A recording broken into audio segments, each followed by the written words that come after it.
केला बेचने वाली चुड़ैल। एक बार की बात है, जादूपुर नाम के एक गांव में करतब दिखाती एक औरत एक रेड्डी के लिए गांव में आती है। आइए आइए मेहरबान कदरदान, खाइए रोहड़ा के ताजे ताजे केले। कभी खाए नहीं होंगे ऐसे केले, पीले पीले केले खाइए। ये कहकर रोहड़ा हाथों में 4 केले लिए उन्हें सर्कल में जोर जोर से हवा में उछालती हुई करतब दिखाती है, जिसे देखकर आसपास के सारे बच्चे अपने अपने मम्मी पापा से उस औरत के पास जाने की जिद करने लग जाते हैं। पापा, ऐसा तो सर्कस में बॉल से होता है ना, ये आंटी तो केले से कर रही है। चलिए ना पापा, देखते हैं। रोहड़ा एक पतली सी तार पर चलती हुई केलों से करतब दिखाती है।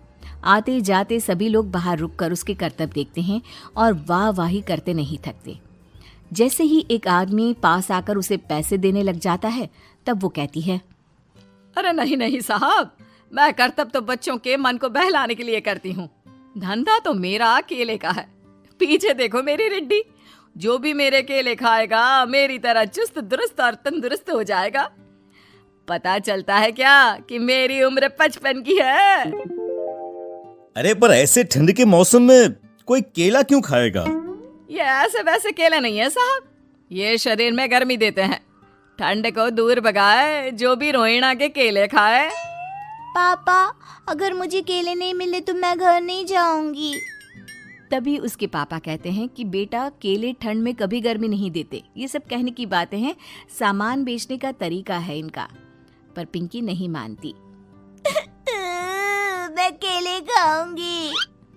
पिंकी की जिद के आगे नत्थू हार जाता है और उसे केले खरीद कर दे देता है। पिंकी खुश होकर केले घर ले आकर खाती है।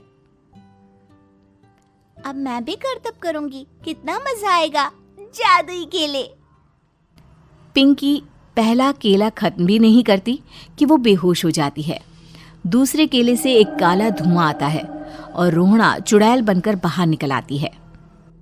मेरे भूतिया केले बच्चे न खाए, ऐसा हो ही नहीं सकता। जादूपुर वालों, कब तक बचोगे? आ गई हूं मैं रोहड़ा, जिसका कोई नहीं कर सकता सामना। रोहड़ा पिंकी को गोद में उठाकर काले धुएं में कहीं गायब हो जाती है। शाम के वक्त नत्थू घर लौटता है और पिंकी को घर में ना पाकर उसकी माँ से कहता है, माँ पिंकी कहाँ है? अरे बेटा, उसे तो तू सुबह करतब दिखाने ले गया था ना, फिर कहाँ वापस आए तुम दोनों? मुझे लगा तू उसे अपने साथ मंडी ले गया होगा। हे भगवान, मेरी बच्ची कहाँ गई? मैं उसे घर ही तो छोड़कर गया था माँ। नत्थू गांव के घर कोने में अपनी बेटी को ढूंढता है, पर उसे वो कहीं नहीं मिलती। परेशान होकर आखिर रो रो कर नत्थू हिम्मत हार कर घर लौट आता है। अगली सुबह रोहड़ा फिर से करतब दिखाने आती है और इस बार पिंकी की तरह रोनी केले खरीद लेता है।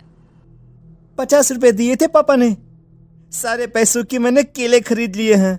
अब मैं भी आंटी की तरह ही करतबबाज बन जाऊंगा। यही सोचते हुए रोनी केले खाता है और पहला अकेला केला आधा खत्म भी नहीं करता कि चुड़ैल उसके सामने आ जाती है।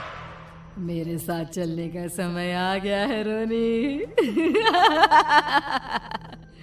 ये तो बस शुरुआत है। अब इस गांव के सारे बच्चे धीरे धीरे मेरे कब्जे में होंगे, एक बच्चा भी नहीं बचेगा। ये कहकर रोना रोनी को गोद में लेकर काले धुएं में अदृश्य हो जाती है। इसके बाद हर रोज गांव में से कोई ना कोई बच्चा गायब होता, पर ऐसा क्यों हो रहा है किसी को भी समझ में नहीं आ पा रहा था। रोज की तरह अपनी बेटी पिंकी की तलाश में नत्थू गांव के एक तालाब के पास बैठा रो रहा था। कहाँ गई मेरी पिंकी? शकुंतला के जाने के बाद एक वही तो मेरा सहारा थी। अरे उसकी आत्मा कोस रही होगी मुझे कि मैं अपनी बच्ची को संभाल भी नहीं पाया। नत्थू ये कहता हुआ रो ही रहा था कि तभी तालाब में से उसे शकुंतला की आवाज सुनाई देती है। कहाँ थी तुम शकुंतला? हमारी बच्ची और सारे गायब हुए बच्चे रोहड़ा के कब्जे में हैं। वो बच्चों को जो केले देती है उससे बच्चे बेहोश हो जाते हैं और उसके कब्जे में आ जाते हैं और वो उन्हें ले जाकर काली दुनिया में ले जाती है। पर वो ऐसा क्यों कर रही है? ये मैं नहीं जानती, पर उस दुनिया का रास्ता मैं आपको बता सकती हूँ। जहां ये नदी खत्म होती है वहां एक केले का पेड़ है, उसके नीचे एक दरवाजा है, वहीं से रास्ता जाता है उस दुनिया का। ये कहकर शकुंतला की आत्मा गायब हो जाती है।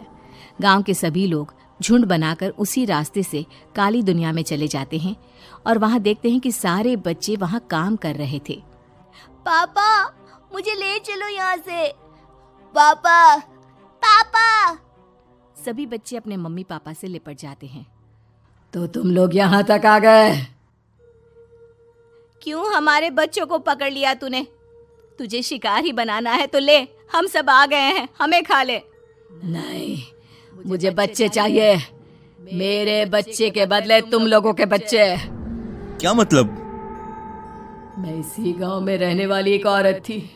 केले की चोरी के इल्जाम में मेरे बेटे को गांव वालों ने इतना मारा कि वो मर गया। उसी दिन मैंने ठान लिया कि गांव वालों का भी वही हाल करूंगी। कुछ दिन बाद बेटे के चले जाने के दुख में मैं भी मर गई और मेरी भटकती आत्मा एक चुड़ैल बन गई। और फिर मैंने बदला लिया तुम सबके बच्चे छीनकर। बर्दाश्त नहीं कर पाए ना? सोचो मुझ पर क्या बीती होगी। हमें माफ कर दो रोना। पता नहीं ये किसकी गलती थी, पर हम सभी माफी मांगते हैं। हमारी खुशियां लौटा दो, तुम भी तो एक माँ हो। गांव वालों की बात सुनकर रोना का मन पिघल जाता है और वो बच्चों को छोड़ देती है। उसके बाद काली दुनिया बच्चों के लिए जादुई दुनिया बन जाती है। अब कोई भी कभी भी वहां आ जा सकता था।